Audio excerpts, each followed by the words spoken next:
오늘 아침 하나님께서 우리에게 주시는 말씀은 로마서 11장 20절로 22절까지의 말씀입니다. 로마서 11장 20절로 22절 말씀.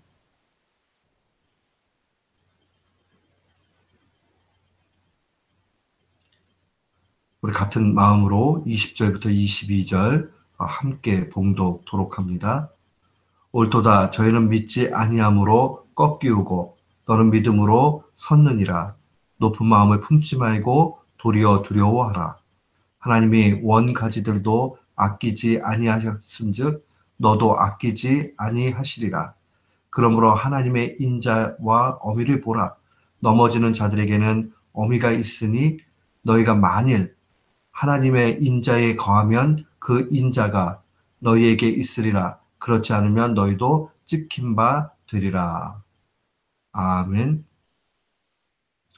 저는 오늘 본문 말씀을 통해서 구원받음이 교만이 되지 않도록 하라 라는 제목으로 주의 말씀을 선포하도록 하겠습니다. 제가 중학교 1학년 때입니다. 한 친구랑 같이 있는데 이 친구와 무언지는 잘 기억이 안 나지만 좀 언쟁이 붙었어요. 그러면서 제 마음도 상하고 그 친구도 마음이 많이 상했습니다. 그러면서 마지막에 제가 이런 마음을 가졌던 생각이 기억이 나요. 그래, 너는 예수 믿지 않으니까 그렇지. 싸우고 그렇게 하는 것보다 내가 참고 만다 하면서 내 구원받은 것에 대해서 제 자신을 굉장히 격려하면서 싸움을 종료했던 기억이 납니다. 그런데 이 말씀을 오늘 본문 말씀을 읽다 보면 이것이 영적인 교만이었구나 하는 그런 생각을 하게 됩니다. 제가 좀 좋은 마음으로 그래 저 친구가 예수 믿지 않으니까 오히려 내가 더 좀 그리스도의 사랑으로 바로 잘 품어주고 이해해주고 먼저 용서를 구해야 되겠다 한 마음이 있었다면 좋았을 것을 그게 아니라 그래서 예수 안 믿으니까 저러지. 아마도 그 친구가 기억으로는 다른 종교를 가지고 있었던 걸로 기억을 합니다. 참 그 내 구원받은 것이 귀하기는 하지만 그것으로 인해서 마음을 허탄한 데 두고 높은 마음을 가지고 교만했구나 하는 생각을 해봅니다. 사랑하는 성도 여러분, 우리 모두는 구원받은 신자입니다. 이 구원받은 신자가 어떤 마음가짐을 가져야 될까? 오늘 본문 말씀은 우리에게 이방인이 되었던 아니면 유대인이 되었던 주 예수 그리스도의 보혈의 공로를 통해서 구원받은 신자가 어떤 마음을 가져야 되는가 하는 것을 명백하게 보여줍니다. 한마디로 얘기하면 20절 말씀 하반절에 높은 마음을 품지 말고 도리어 두려워하라 하는 이 말씀 가운데 있습니다. 구원받음이 때때로 교만의 이유가 될 수 있습니다.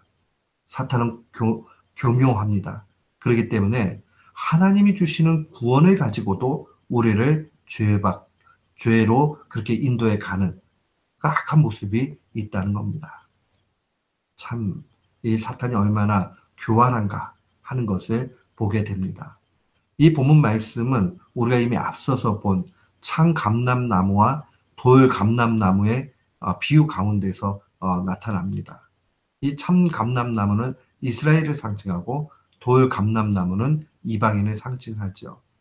원래 참감람나무가 열매를 맺어서 나아가는 것이 당연합니다. 그런데 돌감람나무가 가지에서 찢겨져서 그 돌감람나무를 참감람나무에 접붙이게 되었을 때에 그 뿌리로 말미암아 이 돌감람나무도 살게 된다 하는 것을 비유로 바울은 듭니다. 결국 구원이라는 것은 자연적인 출생에 의해서 유대인이냐 이방인이냐 여기에 의해서 결정되는 것이 아니라 하나님의 은혜를 통해서 주어졌다. 그 뿌리가 어디에 있느냐 하는 것에 달려있다 하는 것을 강조하고 있습니다. 이 말씀을 조금 우리가 쉬운 말로 이해하면 이렇게 이해할 수 있습니다. 구원이라는 것은 아무나 받을 수 있는 것도 아니지만은 동시에 누구라도 받을 수 있다라는 것입니다. 좀 아이러니한 부분이 있죠. 아무나 구원받는 것 아니에요. 그러나 누구라도 구원받을 수 있습니다. 이 말씀은 하나님의 은혜 가운데, 하나님의 기쁘신 뜻 가운데 하나님이 선택하신 백성은 누구라도 구원을 받게 됩니다. 그러나 선택이라는 하나님의 기쁘신 뜻 가운데서는 하나님이 선택하고자 작정한 하나님의 은혜 가운데 있다는 사실입니다.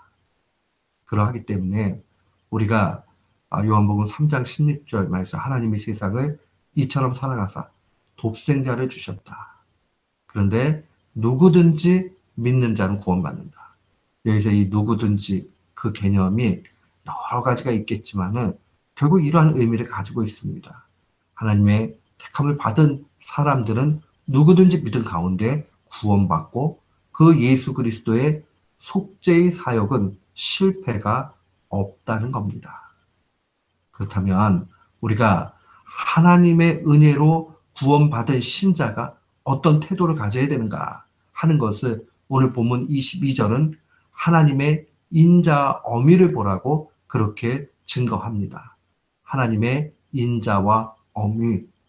이 하나님의 인자 어미라는 말은 다른 말로 이야기하면 사랑과 공의 이렇게 바꿔서 이야기할 수 있습니다. 하나님의 사랑과 공의라는 것은 누구라도 용납하신 하나님의 사랑을 의미하는 것이고 동시에 죄를 그냥 간과하실 수 없는 하나님의 공의를 또 의미합니다. 그러니까 하나님은 그 두 가지 속성을 다 가지고 있어요. 회개하고 예수 그리스도의 그 보혈의 의지에서 나아가는 이들에게 사랑으로 어떠한 죄라도 또 회개하는 자를 사랑으로 받아주시지만은 또 죄에 대해서는 동시에 공의로운 심판을 하는 그 모습이 분명히 있다는 겁니다. 그렇기 때문에 우리는 구원을 받았다 할 때에 이 말씀을 제대로 적용해야 됩니다. 하나님의 인자와 어미 가운데 있는 그 상황이 무엇이냐. 먼저 우리가 기억을 해야 될 것은 불신자를 향한 마음이죠. 아하, 하나님께서 누구라도 용납하시지. 저 친구가 지금은 예수 믿지 않아도 언젠가 믿게 되면 하나님은 분명히 용서해 주실 것이고 사랑으로 백성 삼으실 것이다. 그 마음이 우리 가운데 있어야 됩니다. 우리는 누가 선택되었고 선택되지 않았는지 알 길이 없습니다. 하나님의 뜻 가운데 있는 거지요. 그러하기 때문에 우리는 모든 사람이 하나님께 선택되었다. 그렇게 가정을 하고 복음을 전하고 사랑으로 대해야 합니다. 저거 악한 거니까 안 되겠다 하고 우리가 판단할 수 없다는 거죠. 그저 다른 그 신앙 가운데 놓여져 있어서 또 우리의 신앙을 움직이는 그런 우상 숭배의 상황들이 아니고서는 또 그러한 상황에 있더라도 우리는 안타까운 마음으로 기도하면서 그들이 복음 안으로 들어올 것을 강력히 그렇게 갈망해야 될 필요가 있는 겁니다. 사랑하는 성도 여러분, 우리가 그 주변에 있는 모든 사람들, 저 사람은 저래서, 이 사람은 이래서 하는 마음들 이전에 하나님이 모든 사람을 선택하셨다는 가정 하에서 복음의 은혜를 전할 수 있는 그 믿음 필요합니다. 다 사랑하라는 얘기죠.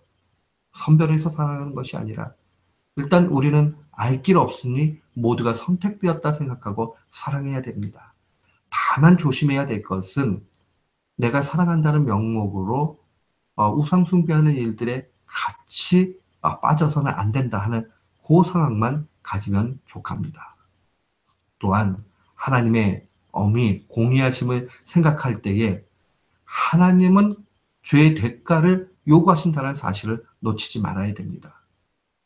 예수 그리스도의 보혈을 통해서 우리가 다 구원을 받았지만은 그래서 죄 용서를 받았지만은 그러나 우리가 순간순간 짓는 그 죄에 대해서 그 책임은 우리에게 있다는 겁니다. 예수 그리스도께서 이 모든 죄악을 다 용서하시지만은 죄 짓는 그 자체가 내게 치명적이라는 사실을 놓치지 말아야 돼요. 근데 사탄은 그렇게 이야기하지 않죠. 그러면서 야, 어차피 예수 그리스도가 용서하셨으니까 그 죄 좀 지면 어떠냐? 그거 뭐 작은데 라고 우리를 유혹합니다. 우리는 그러한 데에 하나님의 사랑과 은혜, 용서를 사용해서는 안 됩니다. 하나님께서 공의로우시기 때문에 죄의 대가를 분명히 지불시키신다는 사실 기억해야 됩니다. 그래서 사도는 빌립보서 2장 12절에도 증거하기를 나의 사랑하는 자들아 너희가 나 있을 때뿐 아니라 더욱 지금 나 없을 때에도 항상 복종하여 두렵고 떨림으로 너희 구원을 이루라 라고 증거합니다. 뭐에 복종하라는 겁니까? 말씀에 복종하는 것이요.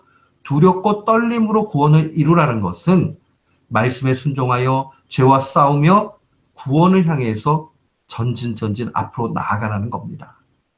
하나님이 나를 구원으로 인도해 주셨다는 그 확증이 죄를 짓는 도구가 돼서는 안 된다는 겁니다. 나태함이 돼서는 안 된다는 겁니다. 오히려 자신을 체근하고 두렵고 떨림으로 하나님은 이 죄악 가운데 놓이는 것을 원하지 않으신다 하는 것을 분명히 기억해야 됩니다. 어떻게 하면 우리가 하나님의 인자 어미 가운데 나아갈 수 있습니까? 그것은 바로 단 한 가지입니다. 은혜에 계속적으로 머무는 것이 중요합니다. 오늘 22절 말씀 보면 하나님의 인자에 거하면이라는 거한다라는 말이 나옵니다. 거한다는 것은 은혜가 계속적으로 임하는 것을 의미합니다. 하나님의 은혜, 사랑 가운데 계속 머무르는 거지요.